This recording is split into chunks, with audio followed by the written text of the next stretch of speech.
talk about the Melbourne-Mercer Global Pension Index, which I freely confess is not an index I was aware of before I read your paper. You say that it scores the UK a C+, alongside Chile, while smaller nations such as Denmark, Netherlands, Australia, Sweden and Switzerland are ranked above with A or B ratings. Can you tell us what does this mean in practical effect?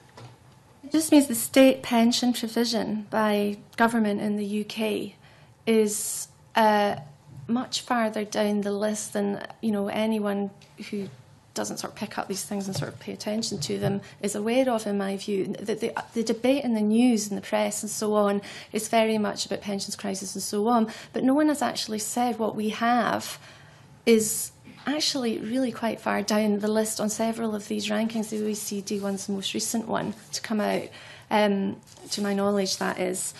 So it's not, we all go, oh, your pension's at risk if people vote yes. We're seeing a lot of that in the campaigning that I've been seeing going on.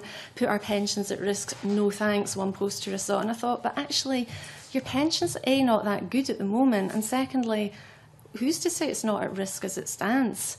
The country's up to its neck in debt. So for me, the message that somehow UK pensions are safe, cosy, secure, for me that's a bit of a fallacy.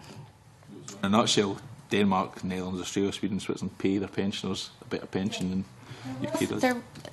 On the whole, these countries per capita are wealthier than us. Luxembourg in particular, where I have personal experience of working. So being small is not, for me, it's an advantage. It's not it's not something to be scared of. You can be small and wealthy, as a lot of the indicators show. Most of the wealthy nations in Europe anyway are the small ones.